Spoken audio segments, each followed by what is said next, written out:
Hi. When you go to renewable energy conferences, exactly like this one, people talk about solar, and then they talk about wind. And if you're here in the Nordics, most people know of hydro as well. But what I want to do today is introduce you to a great complement to these energy sources, because they have their limitations. Solar power, well, it works when the sun is shining. Wind, when the wind is blowing. And also there's that issue of not wanting to have it in your own backyard. And hydro. Well, you need mountains and you need water. So I want to introduce you to heat power. Heat power can be divided into two areas: geothermal heat power and industrial heat power, or waste heat recovery. So geothermal heat power is the energy that's found beneath our feet. It's the energy coming from the core of the Earth. It's like a sun inside the Earth with heat just radiating out. Heat that you can actually utilize and turn into electricity. And this has been done for many, many years, but typically around the tectonic plates, because you need really high temperatures, such as 200 or 400 degrees.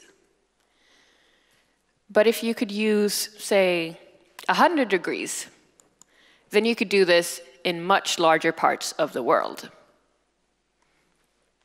So the other part of heat power is waste heat recovery, or industrial heat power, I sometimes call it. More than 50% of the world's energy is wasted as heat.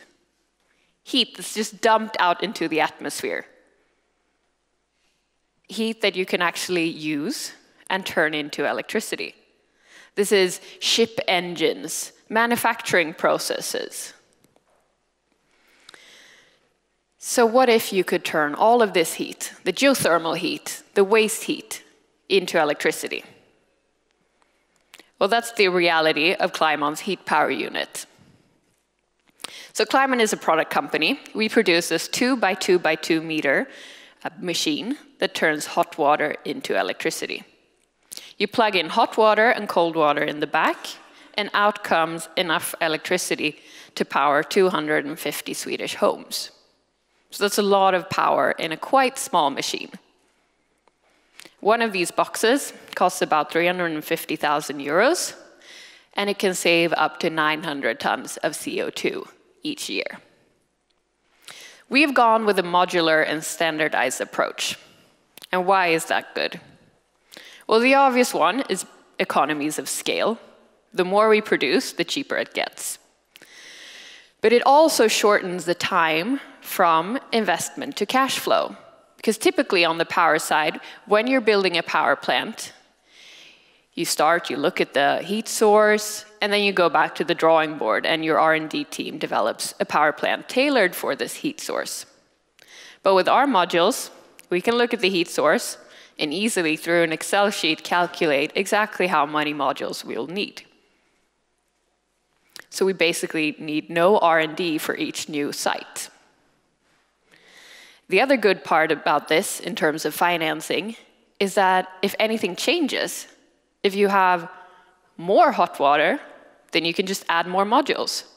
Or if you have less hot water, you can move a module from one power plant to another. So your investment isn't lost. So another big advantage, apart from the fact that geothermal heat power is a base load, it works 24/7. The heat in the ground is always there. It doesn't matter if it's night, if it's windy, if it's raining, it's always there. Another big factor in this is that it's small, the footprint. If you want to power 9,300 homes, you will have solar panels tightly packed, covering 9, 10 football fields, or you would have a wind park stretching to the horizon. And with heat power, that would be a building of 900 square meters. So if you have this technology, you can turn hot water into clean electricity. Where do you use it? Climeon has chosen to focus on 3 areas: geothermal, industrial, and maritime. The company started on the maritime side, and we've been working with Viking Line since 2015 on their cruise ship. Since then, we have gotten orders from Virgin Voyages, Richard Branson's cruise line.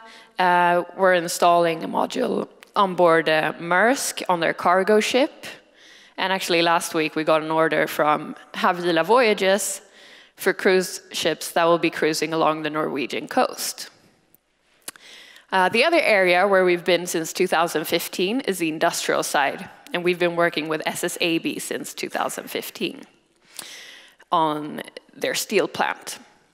We're also focusing a lot on gensets now, because gensets are these large engines, very similar to the ones you would find on board a ship, but they're land-based. And in many countries, such as the UK and other island countries, they're building power plants based on these engines to balance the growing solar and wind power. The third area within industrial is manufacturing. Basically, all industrial processes have waste heat. This could be a factory that makes bread. It could be a brewery. It could be a chip factory. So the third area is geothermal. We have greenfield, which is basically building small-scale distributed power plants. This is what we've done in Iceland and what we're doing in Japan. We have bottoming cycles, which is recovering the waste heat from high-temperature geothermal power plants and turning it into electricity. This might sound like a niche, but just bottoming cycles using the existing flash plants is 7,000 to 8,000 modules for us. The third one, oil and gas. We haven't taken any orders here, but I want to bring it up, because if we can get the oil and gas industry to shift into something green, into geothermal, that's the biggest impact we could have as a company. They have all the knowledge you would need to become a geothermal heat power operator. They know drilling, they know geology, they know permitting, they know energy. So I'm going to give you some examples from reality. On Iceland in 2019, we got our first geothermal power plant approved by the customer. We've had uptimes over 96%, and we've seen that now that everyone has been able to come to this first power plant, see it work, because seeing is believing in this case, they can start building the next 2 power plants. And with this great thing about modularity, now that they've started generating a cash flow at this first power plant, they're going to invest in a better well pump. And with more water, they can add more modules at the same power plant. The same thing we're doing now in Japan. We're building 2 power plants there. It has been a tough year. Permits are taking a lot of time and a lot of work. But now we're super excited that we're going to have 2 power plants up and running in the next couple of months. On the maritime side, it's also been a busy year. During 2019, we had installations ongoing on board 5 ships in different areas of the world. And we're really happy that Virgin Voyages' first cruise ship, Scarlet Lady, is now actually out sailing commercially. We've made deliveries to Viking Line's new ship, Viking Glory, showing that they're actually a happy and returning customer. We've started installation on board Maersk, which is our first installation on board a cargo ship. And last week, as I said, we got a new order within the cruise industry. And the maritime industry is a very conservative industry, but now we've been present since 2015. The 2020 sulfur cap limiting the sulfur emissions from the industry has gone into effect, and we're seeing that the interest is picking up. On the industrial side, the area that I think is going to be prioritized and going to be a lot of focus on this year is the genset market. Reciprocating engines based on, for example, natural gas. Because when you add a heat power module to these engines and these power plants, not only do you increase the energy efficiency, but you also reduce CO2 emissions. And when you do this, the power plant becomes more green. So it gets prioritized on the grid, meaning that the power plant operator can produce electricity for more hours throughout the year. So it's a really good business case for the customer. But as you see, we're working in different areas, different parts of the world, and if you're going to do that, you need good partners, strong partners. So in 2019, we were really happy to announce our collaboration with Breakthrough Energy Ventures. In my opinion, it's probably the best energy investor you can find in the world. And we're working together with them now on technology development, trying to find ways to lower cost of our product, find new suppliers, ones that we couldn't get in contact with since we were a small Swedish company, and market acceleration, because they have a network that's unbeatable, and they can help us. Right now, they're working a lot with us in Japan, trying to accelerate our way into that market. And they also invested $12.5 million into our financing company, Breakthrough Energy Ventures, or Baseload Capital, sorry. So the financials. What I want to send with you is that we have gone from being a small startup with basically no revenues, no order backlog, to a company that actually has significant net sales. We have a strong order backlog, and we've become an international company with operations in many countries. So Climeon can turn hot water into electricity. We have a disruptive, patented product. The market, as you see, is close to unlimited.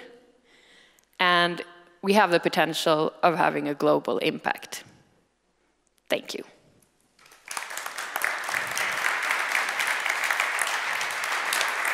Thank you, Charlotte. Thank you. If you have not already, please write your questions to Charlotte in the app, and let's see what questions we have already. This is in Swedish, so I have to do an instant translation. That's okay. Regarding your recent publicized cooperation with Havila Voyages, could you tell us a little bit more about more in detail about how the work is and expected delivery is looking Absolutely. So Havila Voyages is a subsidiary to Havila, which is a large Norwegian company, and they have business in shipping, transport, tourism. And what they've done is that the Norwegian Agency for Transport has given them the rights to cruise between Bergen and Kirkenes, so along the Norwegian coast. And what they want to do is create the most sustainable cruise ships there are. And on each of these 4 ships, they're going to have Climeon heat power units installed. And the ships are being built in Turkey right now, and we're going to deliver modules in 2021 and 2022. So we're going to have the first 2 ships, they're already going to be built when we deliver. So we're going to do a retrofit installation. That means that we're going to put the modules on board and install them while the ship is cruising along the coast.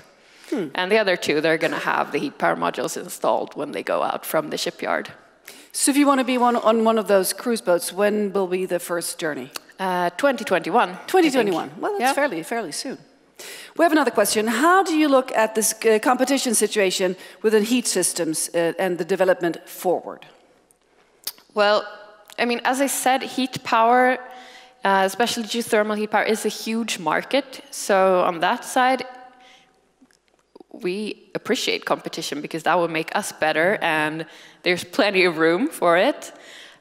We do see that there are some competitors that are working on the industrial side, but typically they have lower efficiencies than we do. On the geothermal side, the competitors are large companies that are not looking at power plants our size. These are companies like Ormat and Turboden, and they're building these huge power plants, so we're not competing against them. We would actually be a complement because we can recover their waste heat. Well, wonderful. So let's see if we have any more questions. No, this is good, and we're a good time. So thank you very much, Charlotte Beckor, and best of luck with your fantastic work. Thank you.